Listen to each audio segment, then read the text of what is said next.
we'll save the... no, it's going to be a sharing and a caring. Sharing. Please welcome Chaitanya Das. So I'd like to start if that's okay. What's that? I'd like to start if that's okay. Please do. I'd like to set the scene a little bit, if I can. There's one thing I'd like to say before we actually get into it, and that is this. If you notice during our conversation this afternoon that either myself or Chaitanya Das starts getting a bit misty, just like to let you know it's the hormone therapy. It's not because we're actually feeling anything or there's anything going on within ourselves. Both of us have been on androgen deprivation therapy, which is a hormone therapy for the prostate cancer that strips all of the testosterone out of the body. So we're getting in touch with our feminine side. And as Chaitanya Das once said, he said, since he's been doing this, he started crying in Disney movies. So that's one of the things that you say. So if that happens, just please understand this is part of our therapy and it's part of our, of our treatments. Testosterone level is called castration level. Yes. That's where we're at. So it's amazing that we can even walk around.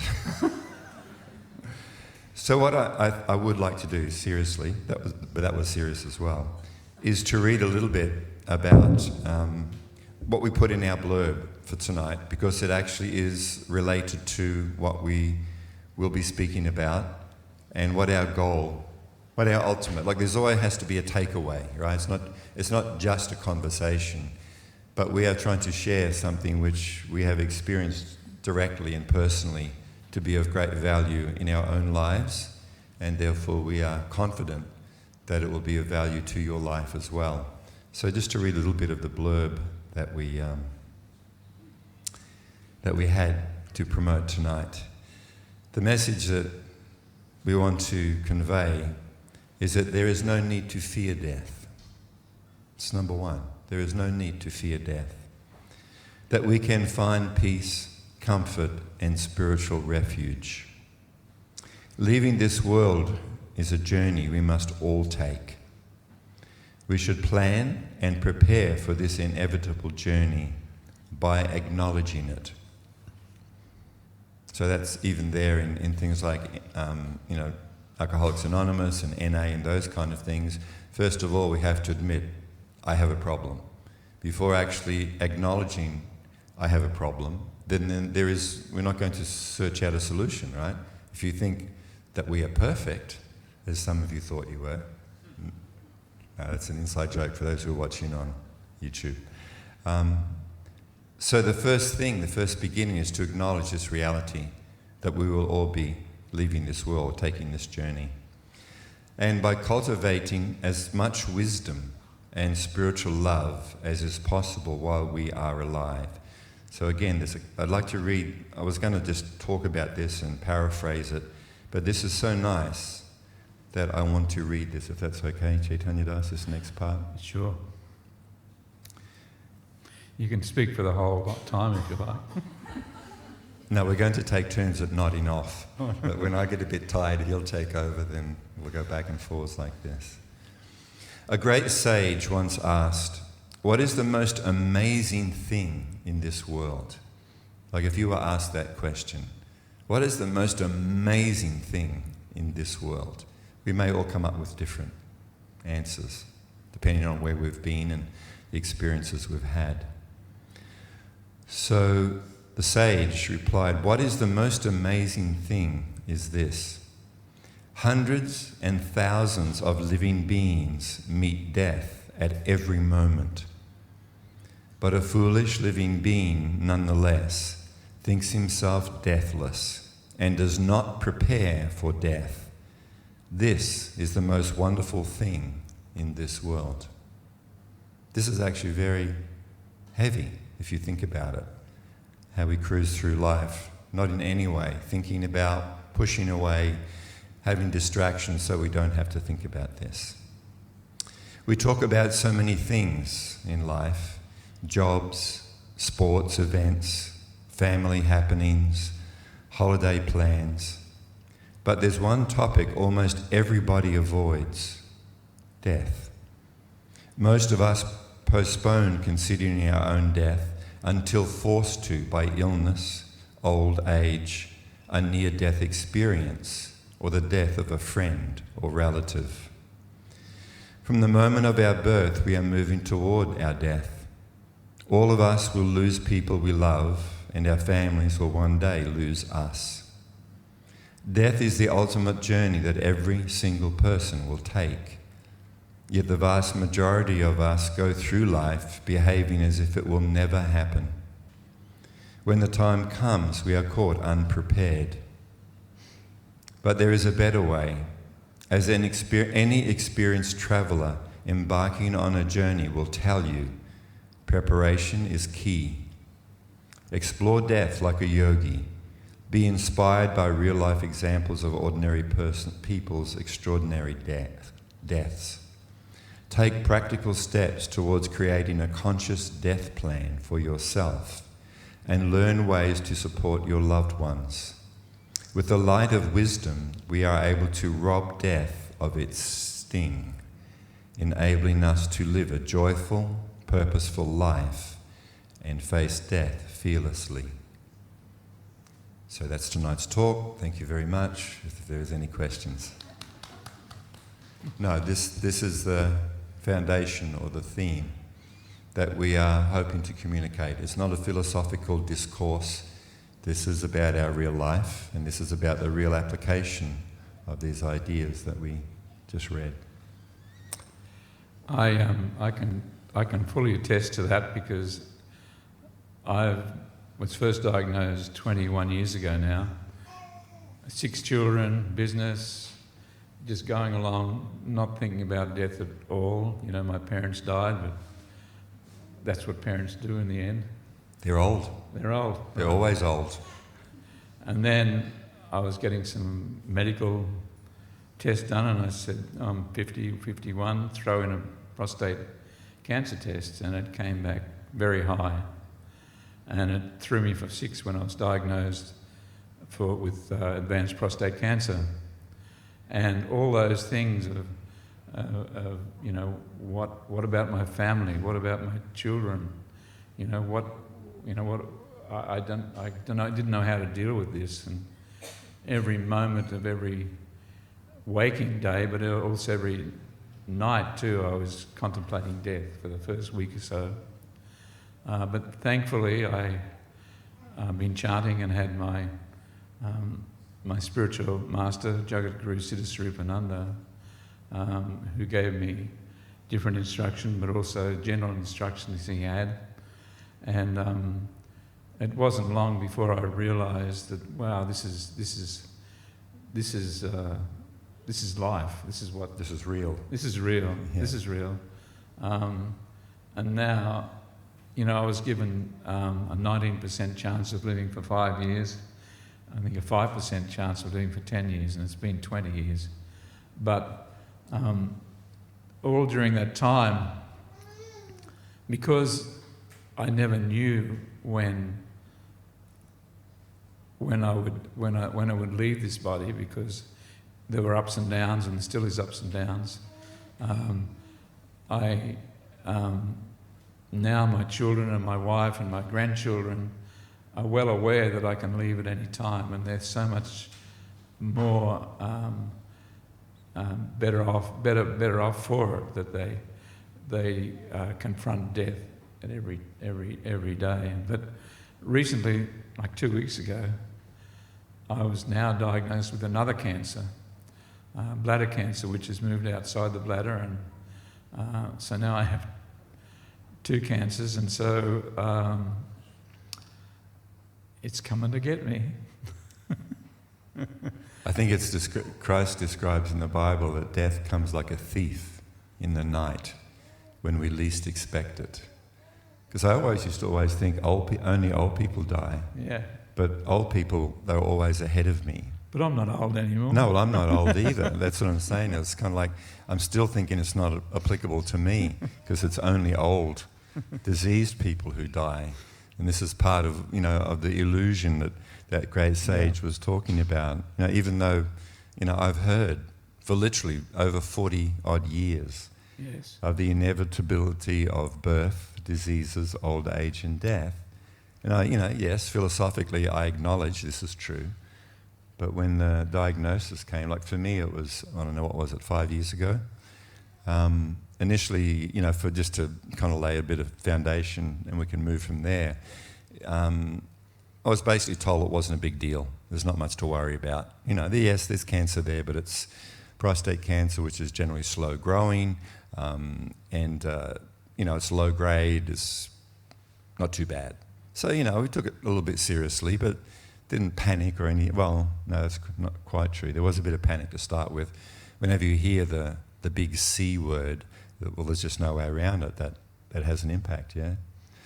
Cancer. So, cancer, yeah. Equals death. Yeah. And so we went along for a couple of years doing different things, nothing radical, no major treatments.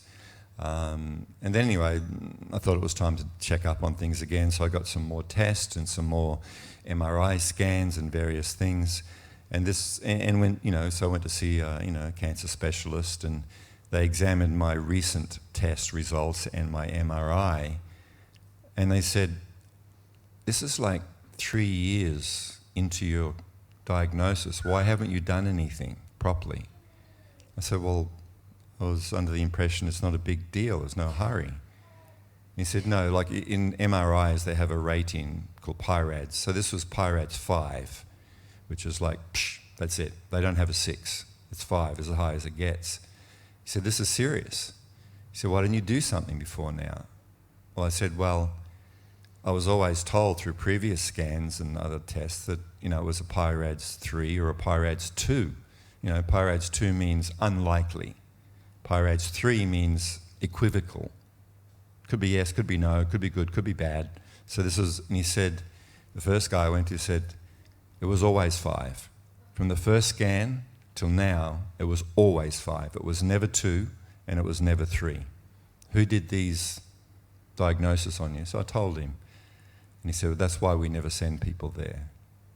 So I was living with advanced prostate cancer for 3 years before finding out that I had advanced prostate cancer. So then, of course, we had to kick in with radical treatments, and, Chaitanya Das has been through many, and I've been, through a number. So here we are. So we know we have our diagnosis. You're going to die. When? Well, we don't know exactly when. Like, my urologist gave me 2 years. That was 2 years ago. So we didn't go with him. We went and got a second and a third opinion. And there was another team said, "Look, if you follow this quite aggressive radical protocol, most people get at least 10 years. So we signed up for the radical, protocol. So we'll see how we go. So that's just, and maybe just on a personal level, Chaitanya Das doesn't remember when we first met, but I do. It was actually down in James Street at Burleigh Heads. I can't remember the exact month, but around about March 1978, somewhere around about there.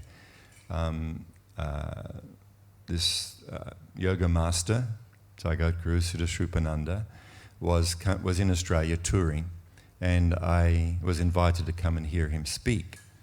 So I was already having quite a bit of spiritual practices, this and that. And anyway, so after the talk, there used to be a hall down at the bottom of James Street called a Country Women's Association Hall, I think it was. Yeah, I think so. So anyway, I was there for the talk, and I asked questions, and I had more questions. So after we had a kirtan with Jagadguru, then he was leaving, and I just needed to ask more questions. So as he left, I went outside the hall. The kirtan was still taking place in the hall. And there was this guy. He looked very similar to how he does now, but 1978, a few years back. And he was there holding open the door for this yoga master to hop in and so they could drive away. But I pounced first and started asking questions, and he kindly took time to speak to me. So this guy, who I didn't know, was there, standing there, holding the door open. So that's how we first met, was in that circumstances. So we've been friends. Brothers. Ever since. So Chaitanya Das is very dear to me. So I've shared my prostate cancer with him. Yeah. But one thing you don't know is that he's also not fair, because, as he said, he's lived with cancer for 20-odd years, so he's always getting this attention. Oh, Chaitanya Das. You have to treat Chaitanya Das very gently and kindly, because, he's an old dude with cancer. So he's always getting special attention and being envious. I was always envious of Chaitanya Das. I thought, he's getting all this attention. So just to help me, I caught prostate cancer from him, and so I started getting attention, because I was new. By that time he'd been 15 years into it. Who cares, right? So then, okay, now I'm getting attention, and then what's he do? He goes and gets another cancer. Just to beat me. He just had to go one level up, so that it doesn't matter about me anymore. It's all about him again. So here we are. That's it. Yeah. So where to from here? Like I said, we've had no chance to plan anything really, other than we'd show up at the same time today. And we'd cry a little, and yeah, we cried a little, and that's okay. So what would you like to take it from here? Do you have a thought? Or? I think over the years, I've made an effort to I can't think of the words these days, to extract myself from this world, somewhat this material world. To prepare, like we were reading, prepare for the departure. Because you never know. I mean, okay, I've been dealing with this for 20 years, but you never know. Any of us could go at any time. And so I extract myself somewhat from my family and from my worldly things. And it's interesting because one time, about 8 years ago, I had a procedure that I got a very good result from, and I didn't have to do it. The cancer there was no reading there for 2 years. And I was thinking, oh, okay, cancer's gone. Oh, I can build that place down the backyard now. I can do this, I can do that. And it came back and I went, phew, that's a relief. I don't have to deal with that. But every day, every day is dealing with how to attach myself and ourselves to Krishna and our spiritual teacher. And that is the way we can actually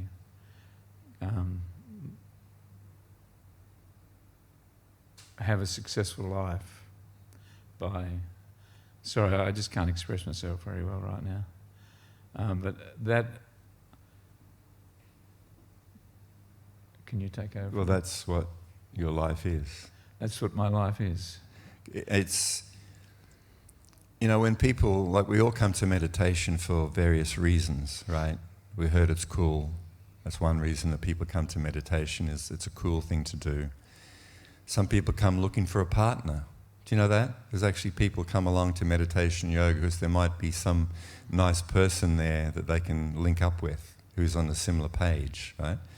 And many people, of course, come to yoga and meditation, for stress relief, right? This is, you want to learn how to, get peace of mind, be able to do, mindfulness, step back from the mind so the mind is not overwhelming us, the emotions and desires and problems don't overwhelm us. So there's various reasons why people take up, spiritual cultivation. And there are all these multiple reasons and benefits from taking up meditation. But the ultimate purpose of meditation is self-realization, to come to know who we truly are, what our purpose is in this world, and how we are going to spend what used to be called 70. Is that what it was? Yeah, Who knows what certainly. 70 is? A couple of old people. A score in the old language is 20. So 70 is around 70, right? Yeah. If I'm correct. So how are we going to spend it? You know, what are we going to do with this time? What is the point of each moment that we have? And, you know, as we've spoken about so many times, there is nothing in this world and in our life more precious than time. It is the most valuable thing in existence. How do we know that? Because you cannot buy 1 second more. You cannot buy a second extra of life in this world. That's how we know it is the most valuable thing, because money cannot buy it. Money can buy anything and everything else. So this most precious thing, like how careful are we with what we do with our investments, with our financial investments, how we spend our money, what our income is like. We're always poring over it, wondering what's the best way, the best thing to do with it, right? Put a lot of focus and attention on it. But as far as how we use our time, we spend time, don't we? We waste time. Not a good idea according to the yogis and according to an intelligent person, because it is the most precious thing, what we do with it at every single moment. So we should be a little introspective and contemplative about what is the purpose of your life. So that the great sages of all spiritual traditions actually very clearly explain to us the nature of life and its purpose, and how to spend every single moment for the most benefit. I remember hearing my spiritual teacher speak about his teacher, Srila Bhaktivedanta Swami Prabhupada. He came to the West in the mid-60s to spread this wisdom of yoga and the singing of the holy names of the Supreme Soul. And my teacher was explaining, so what did he do when he first came here? Of course, he's spreading the teachings of Krishna in the Bhagavad Gita, which is the summary of all spiritual wisdom. And the solutions to the problems of life are given by Krishna in the Bhagavad Gita. So he said the first thing that he did when he arrives there in New York with all the hippies in the mid-60s is to tell them, you're going to die. It's one of his first messages is, you're going to die. And they're all 18, 19, 20. I think the oldest of his early students was like 28. And they all thought he was an old dude at 28. And so no one's considering death, right? We're just beginning life at this stage. But he said, let's have a look at this thing that everybody's afraid to talk about, this monster under the bed that we don't even want to consider is there. So he pulls up the sheet and the blanket and shines a torch under the bed to see, and calls out this thing that everybody's afraid of, this monster under the bed. Let's have a look at this monster. And everyone's going, no. Don't talk about the monster. Don't even acknowledge that the monster is there. Like, think positive. There is no monster. There is no monster. There is no monster. Right? So this is one way that we try to escape from this reality of, as that first thing we read. No, there is no death. Don't think about it. Think positive. Every day in every way I'm getting better and better. Or every day in every way I'm getting younger and younger and healthier and healthier. Of course, we're not advocating negative thinking. We're advocating transcendental thinking, which is different from the positive and negatives of this world. You say, okay, what is this thing? Look at it. It's big, ugly teeth. It's a big, smelly thing. Everybody's afraid of. And with the light, the torchlight of wisdom, he shows death for what it is. So don't be afraid of considering the reality of you having to leave this body, because that is what death means. This is what we want to get to very clearly. There's a number of things we want to touch on, and one of them is to understand why we should not be afraid of death. Again, I think it's Christ says, there's some part in the Bible where he says, death, where is thy sting? right? Death, where is thy sting? So death has a sting. That's why we don't even want to consider it. We just kind of cruise through life on the surface generally, staying busy, right? You know, we're advised if you're having this, you know, just stay busy. So people just want to stay busy, you know, following football teams and who's in and who's out, you know, following the Kardashians and what isn't outrageous what they do? But, you know, that's part of our conversations, to stay busy, right? So there's many ways in which we try to not look at the monster. What is it? The elephant in the room. Is that how it's described? It's there. It's big. But we're kind of pretending it's not there. So, and I'm just saying, you know, even those of us who know we're not the body, even those of us who have consciously taken up a spiritual path, still, because of what is known as Maya or illusion, we still fall into this trap. Well, I do anyway. Yes, we all do. I still think I'm 16. There's so much knowledge there in the Vedas about death and dying and the actual process that you go through when you do leave your body, that if you study that and you follow the directions of coming closer to God and coming closer to the Lord within the heart, that a lot of those fears about death are dissipated, and that is what we do. That is what we do, and the big part of that, of course, is chanting the names of God, chanting the names of Krishna, singing the names of God, singing the names of Krishna. And by doing that, we become closer and to God, and we become we can. Well, we find the shelter. Yes. That we are actually longing for. Everybody, even the toughest person who doesn't want to acknowledge you, who feels self-sufficient, I've got it together.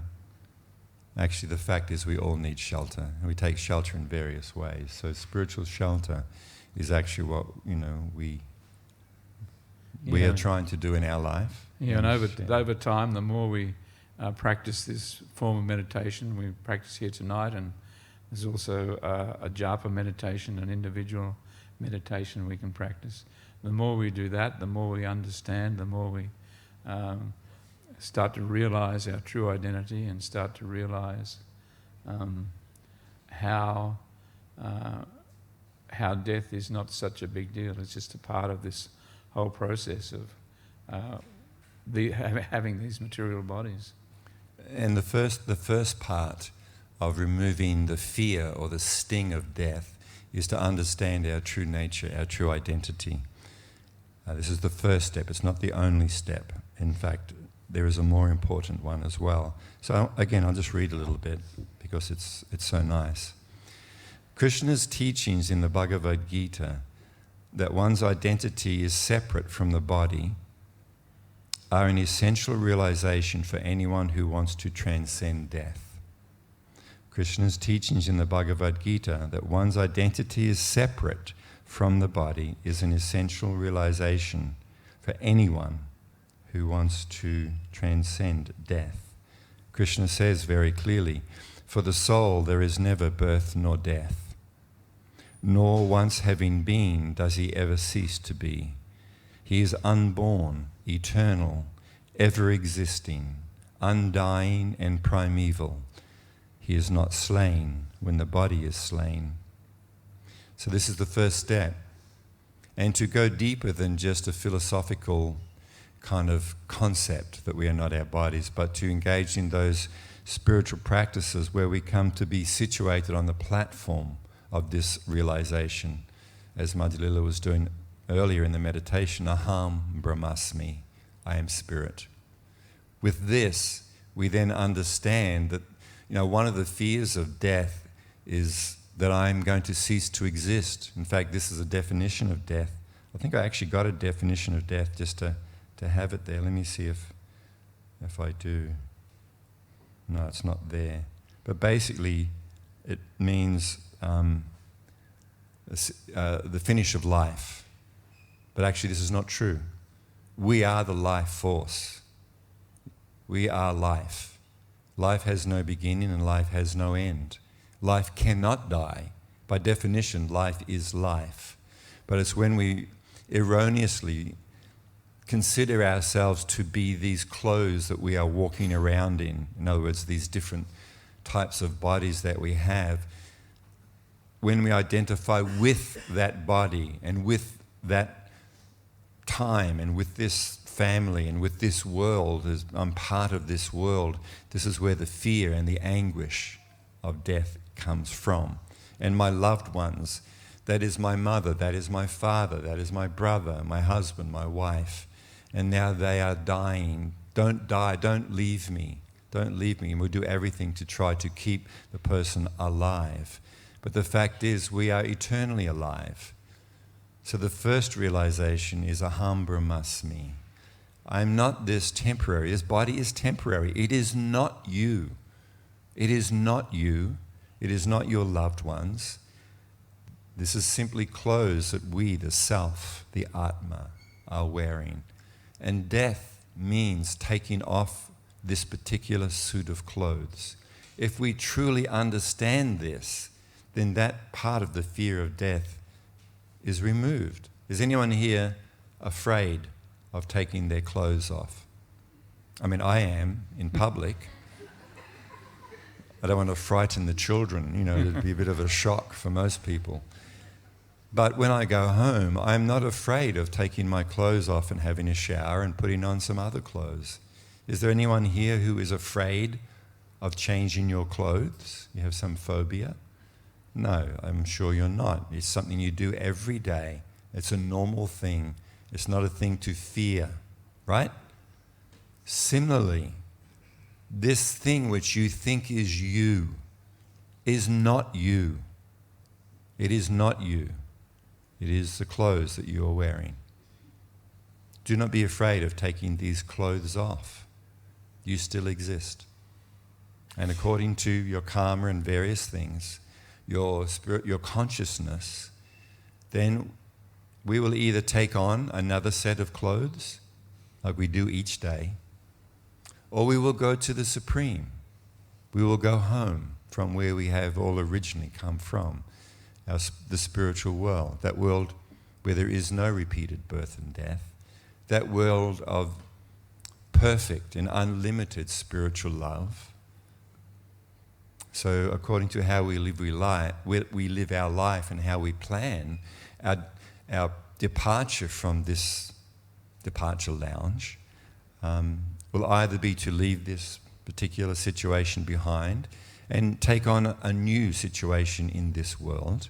Either way, we continue to exist. Or if we develop this consciousness that Chaitanya Das is speaking about, we will enter into that eternal realm because of having cultivated this, as Madhulila said in her meditation, this eternal bond of kinship, of connection, of yoga with the Supreme Soul. That relationship which we cultivate now will continue when we leave this particular body behind. And in that way, there is no need to take on another material body.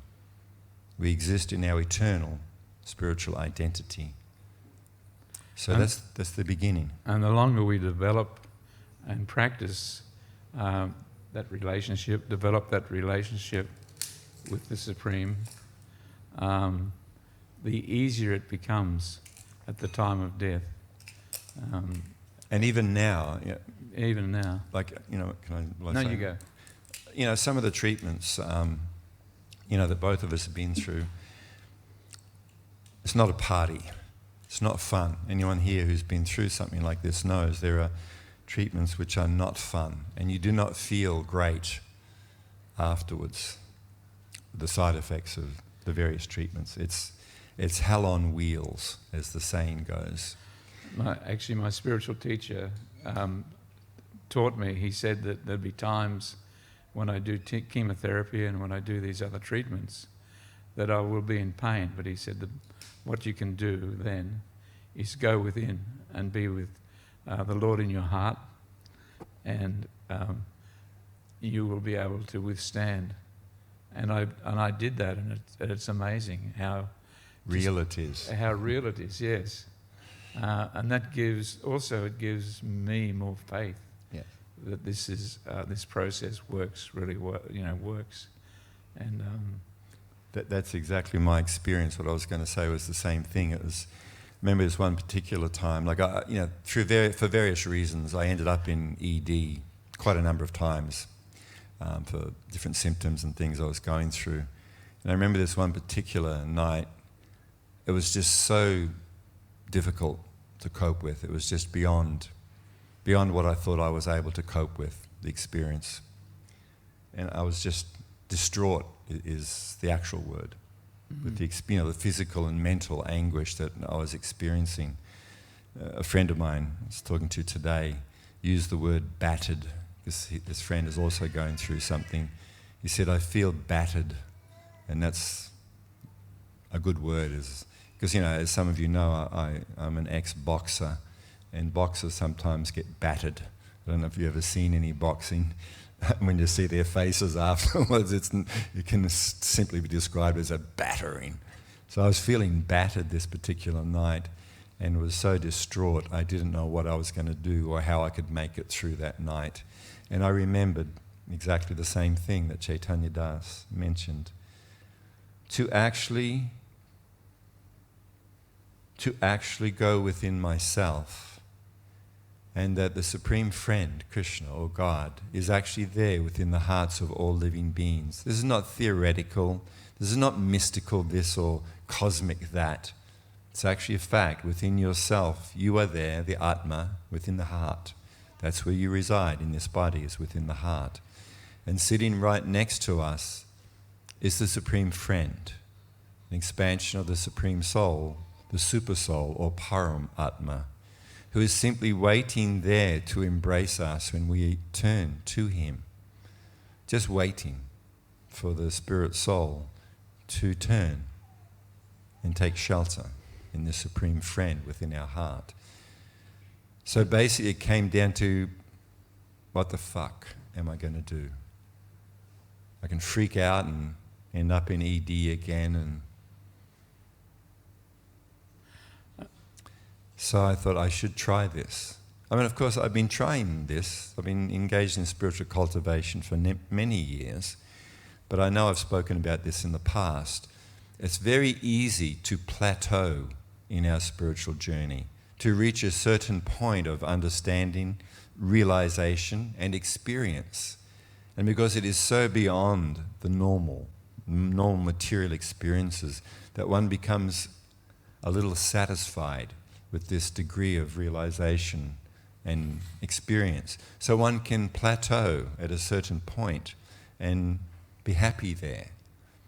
But actually, our real happiness is to be found when we take full shelter in that Supreme Friend, complete and total. And at the time of death, the body starts to shut down, and all the senses start to shut down. And all you have left is going internally. And if you've practiced or being with the Lord in your heart, then it becomes a lot easier and simpler. Becomes the normal, because becomes you've done the normal. this. Becomes your natural default experience. And if you don't know that, it becomes quite scary, because you don't know what's happening. So it's something that we should try and cultivate. We shouldn't waste time because it is so precious.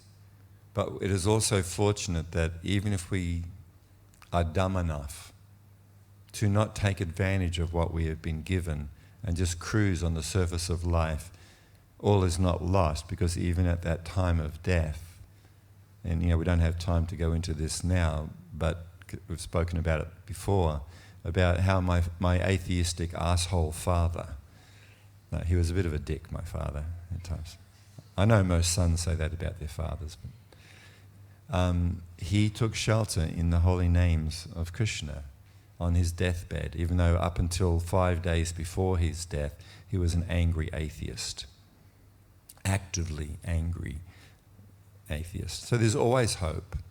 But still, the best, most intelligent thing is, if we practice this now, then we can live a joyful, fearless life now. So why, like if someone's offering you $1 million or $1 billion or whatever it is Elon Musk has, he can just have it. Here it is, it's free. And we go, oh, maybe later, maybe right now I'm okay, I've got $300 in the bank. I'm okay, thanks. I've got next week's rent. That's dumb, isn't it? If someone's offering you free $68 billion and we don't take advantage of it. So this wisdom of Krishna, of the sages, is actually being offered free by these saintly persons through time immemorial. So what we're trying ourselves to do is to do that. While we're speaking, of course, we're hearing ourselves, and it's reinforcing and helping ourselves as well. But really our goal is also to maybe if one person goes, yes, this is true, this is worthwhile, let me engage in more of cultivation of wisdom and spiritual love, then this will be a successful evening. So this is very real. So just to finish that little bit, so I thought I got nothing to lose but everything to gain. So I actually said, yes, I'm going to try to do this. And even just for a brief period, I experienced something very wonderful. It was not wishful thinking or my imagination or anything like this. This is all clearly described in the yogic text, the Vedic text. And therefore also, as Chaitanya Das is saying, for myself, I'd kind of experienced, I'd plateaued to a certain degree in my spiritual life. Here I am giving talks. I'm sharing with others. People like me. Some people respect me. Right? So you can get caught in these various traps. So this forced me. This experience, it didn't force me like I had no choice, but it brought me to this opportunity of actually diving deeper into this spiritual reality. So in that sense, I am grateful for this experience. I'm not saying it's fun, but I'm saying I'm grateful from the vision of eternity, the vision of reality. And we've both had friends who are, and I've been there, I think you've been there, when some of our friends have left this world with cancers and with other diseases, and to see them go through that process of going within and being with the Lord in the heart, being with Krishna, and how that is so different than what other people go through, that what happens is the nurses and doctors come up to us and say, why was that so... Something different going on in this room. Yeah. Why was that so different? Why was that so peaceful? What is going on here? I've even had, looking after my dad, doctors and nurses and wardsmen and thing coming into, because when you move out of the general ward into the room where no one comes out alive, there's a decent room up in the PA that my dad was at, and we were looking after him, and people would just come in and slip in the door and just stand there, just stay there for some time. We had chanting going on and things like that, and so many expressed there's something going on here that we've not experienced before in the death of someone. So so that's the first part, is to understand aham brahmasmi. And now we're touching on going deeper than this. So again, from the Bhagavad Gita, I'd like to read Krishna's words. He says, "Whosoever at the time of death quits his body remembering me alone, at once attains my nature. Of this there is no doubt. Whatever state of being one remembers when he quits his body, that state he will attain without fail." So the consciousness that we cultivate by our activities now in life is moulding the consciousness that we will have when we leave this body. I remember my spiritual teacher describing at one talk, it was here on the Gold Coast some years back, he said every single movie that we have watched, every single movie that we have watched is there in the mind, the consciousness. Every single song that we have heard, every single conversation, every song we've listened to, everything, it is there because we're taking it in through the senses. Everything we've taken through the senses is there in the mind. The consciousness is being affected.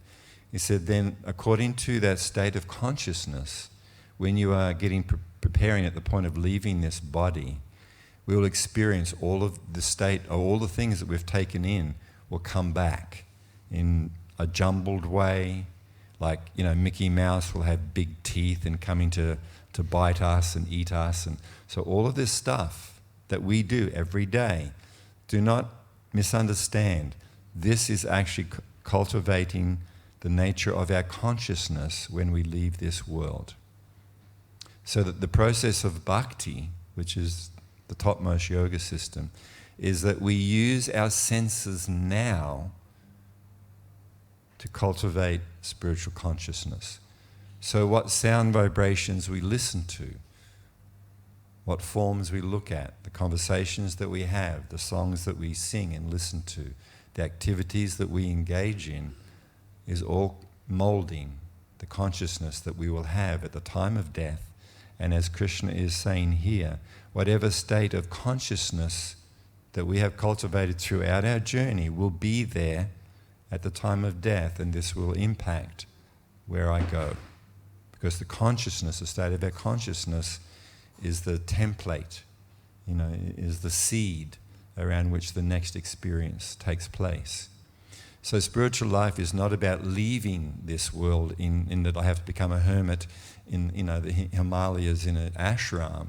It is about using our senses as we are doing now, but learning how to use them in such a way that cultivates spiritual consciousness.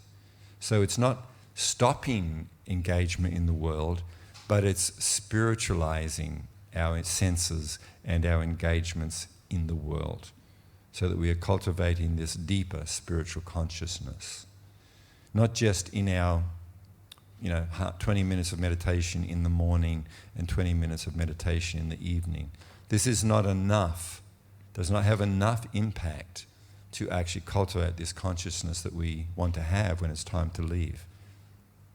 It's not bad, and we're not saying don't do it. No, everything is helpful. But here we're trying to cut to the nitty-gritty, cut to the bone, as they say, to what is the real goal and what is the most important thing.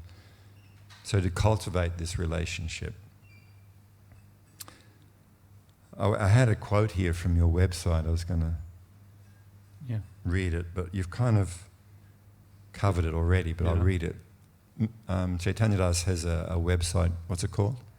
Leavingthisworld.com. Leavingthisworld.com. He has a lot of wonderful blog entries and some really cool guitars. So this is just a quote from him on his blog. From very early on, I have been accepting of this disease, even with all the pain it has caused me. It is an experience that has taught me about myself. It puts everything into perspective with regards what is important and not important in life. I am grateful for the lessons learned. So this stood out to me. It all stood out to me, but this is one thing that, because this is the decisions we have to make every day. What is important to you? Because every day we get up in the morning and we're going to engage in stuff, and we engage in our stuff every day based around what is important to me. Didn't know I wrote that. He did. I plagiarized it. No, it's... So that's kind of like the gist. I mean, I've got some other things I'd like to read as well, because I think it just captures perfectly, again, what we want to, the takeaway that we want to have. So one thing, how to cultivate, how to embrace the Lord within our heart. how to find that shelter. Again, this is clearly explained, and we can personally experience this reality. Harinama, Harinama, Harinama, eva kevalo.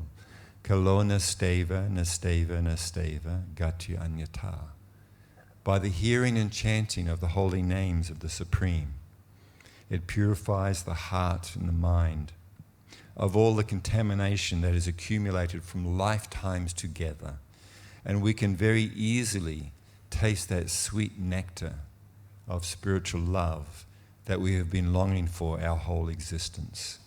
So we can access this spiritual relationship, this spiritual consciousness, this Lord within our heart through the very beautiful, what Bhaktivedanta Swami calls sublime method of taking shelter in transcendental sound, taking shelter in the holy names of the Supreme Soul. Again, it's very clearly explained in all sacred text.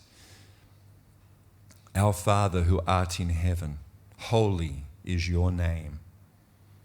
In the Vedic or yogic text, it's described in the Padma Purana that there is no difference between the holy name of the Lord and the Lord himself.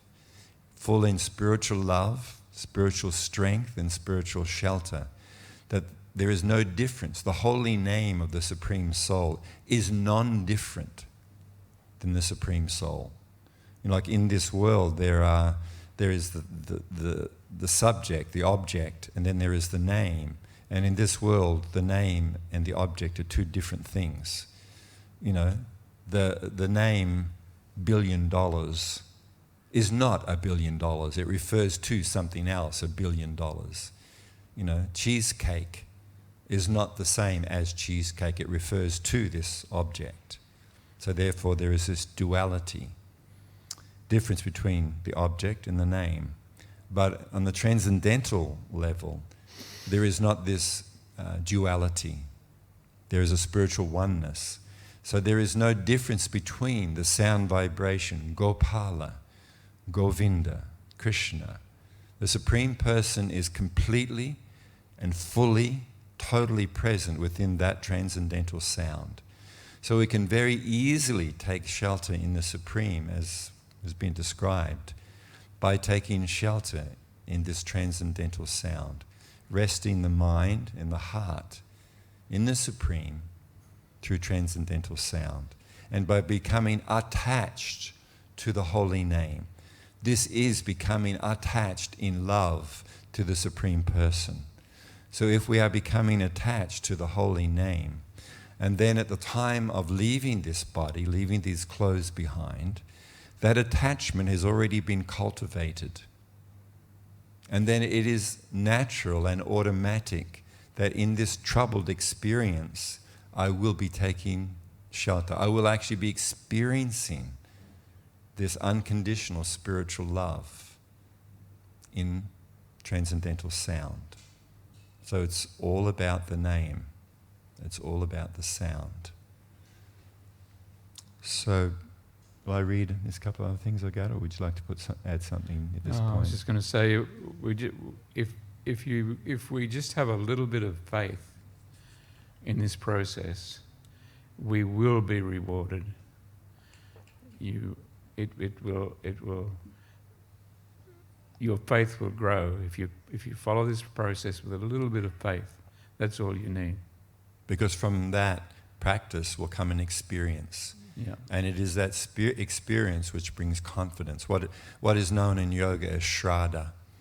Shraddha, this word, is sometimes described as, or translated as faith, but this is not, there is no English equivalent to Shraddha. It's like you can have, if you've ever, gone into a travel agency and booked a ticket to London, say, you give them, $2,500, and they give you this piece of paper that says Sydney, London. Okay, you got to have some faith to give this person $2,500, and they, oh no, you'll go to London, it's all right. Right? But why do we do it? Because we know that many other people have done this before, and this is the outcome. Or I have done this before. I've bought tickets at this place to fly to different places, and every time I've given them the money, then I've been able to fly to that place. So you can call that faith in that particular travel agency, but it's not blind faith. It's faith based upon direct perception and experience of what will happen when I do so. So if somehow or other in the beginning we practice spiritual cultivation as we're learning it, then realizations will come gradually. It's a gradual process. And from these direct personal perceptions and experiences, then this gives Shraddha, confidence, for me to continue on my journey, because I have experienced directly what the result of this is. But there has to be a beginning where I will actually practice this, as Chaitanya Das is saying. Got some more quotes? I do. I won't read this long one because we've more or less covered it. I want to read this. This is the most wonderful thing. It is the most beautiful and concise and clear explanation about spiritual life that I have ever come across. And funnily enough, it is the words of my spiritual teacher. A flower by nature is soft, sweet, and fragrant. So are we. We are tender, sensitive living beings. But due to being covered by layers of material elements, we appear hard even to ourselves. But in the depths of our hearts, we are soft. We desire to love and to be loved. To love is the living entity's happiness. It is the very nature of the soul. The rock does not love. Matter is dead energy. A corpse fails to exhibit love because the loving, living being has left the body. I want to feel love for you. I don't want to see you or treat you as a thing or an object to exploit and use. I want to see and treat you as you are, a person, a living being, a spirit soul who happens to be in a particular type of body. These bodies, like clothes, have particular names and titles, such as white, black, man, woman, Christian, Hindu, young, old, etc. But we are not these bodies or bodily designations. I don't want to see your clothes as being you, nor do I want to see my clothes as being me. I want to be friends with you. But real friendship is deeper than cocktail party friendship. It is soul to soul, person to person, living being to living being. Because we are all living beings, parts and parcels of the Supreme Being, we are all relatives in the truest sense of the word.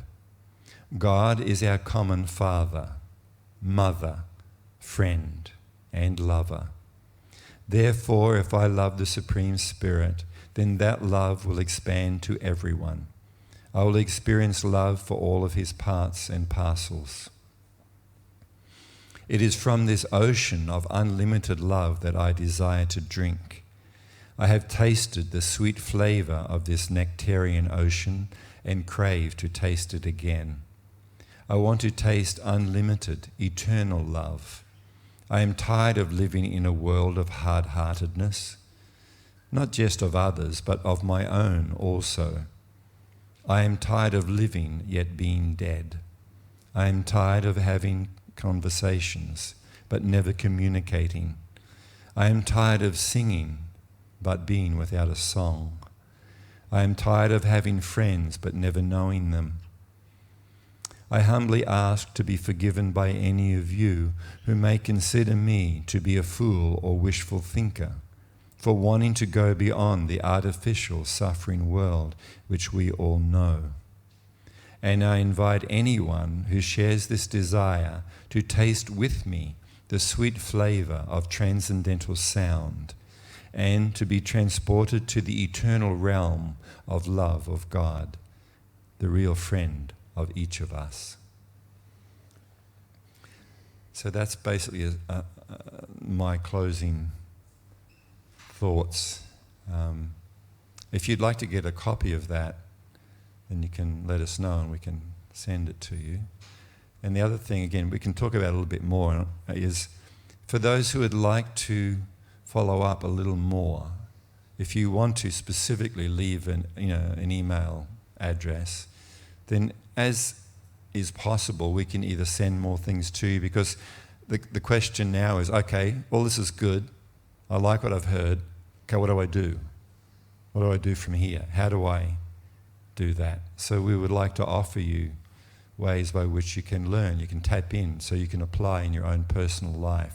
So if you would like us to contact you and offer you these different things, it's not a come on for a $3,000 course, by the way. It's just so that we can keep in contact for those who'd like to.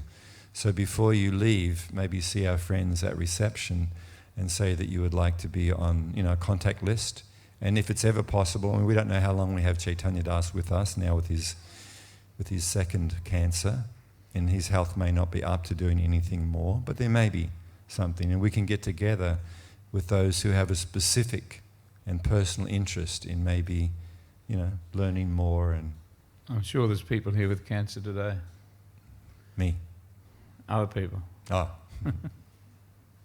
Yes, of course. Well, the truth is every one of us has cancer. That's true. Mm. Within every single body, that you now have cancer cells circulating in your body. That's a fact. That's just a medical reality. So it's not just us. We just know about it, and ours is a bit more advanced than yours. So please do so. Seriously, we'd be like to offer, as we've been offered this gift, we would like to share it with you for those who would like it. And one way to make sure we can keep in contact is if you say, yes, I'd like to keep in contact and hear some more and learn some more, and we can let you know the opportunities that come up on how you can do so. Yeah, is that okay? It's clear?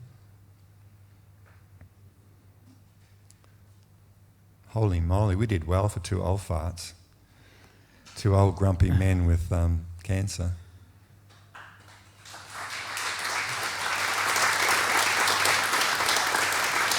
Do you know how long it's been? No. It's 10 to 7. Oh, that's not bad. We started at 5:45. Sorry about that. Going on a bit You long. did your normal talk and I did a little bit. So, Chaitanya Das wants to share as much as possible for as long as possible. The truth is it's a very big effort physically for Chaitanya Das to be here tonight and to sit this long. So I'd like to ask you to please show your appreciation for Chaitanya Das. Thank you.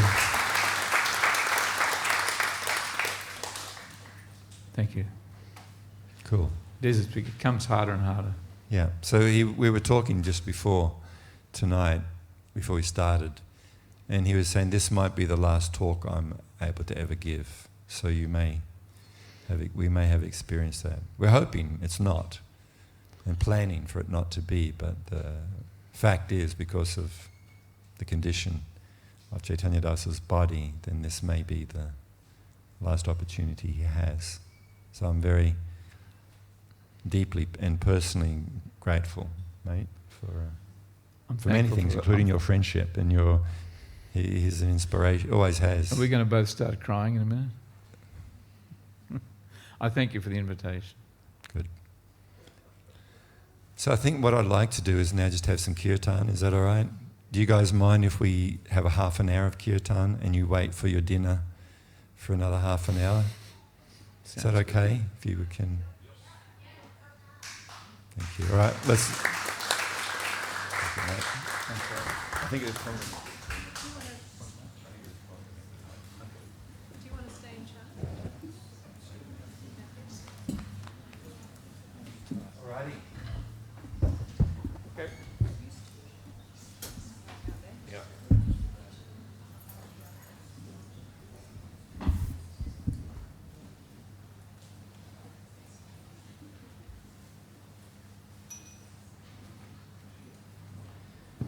Because there's no use just giving the diagnosis and no treatment.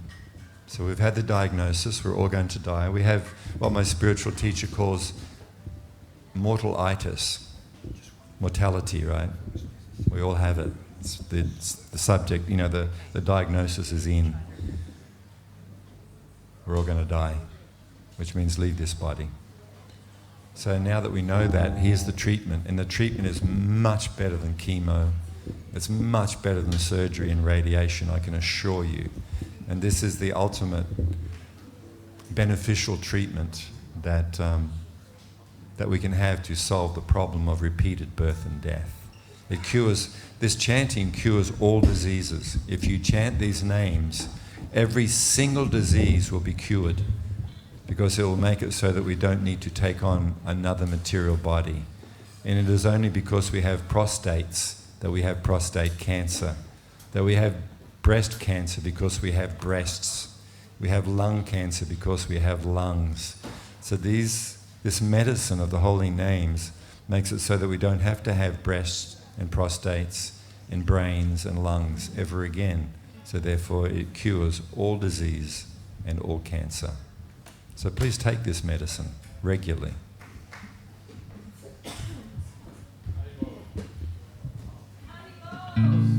Krishna.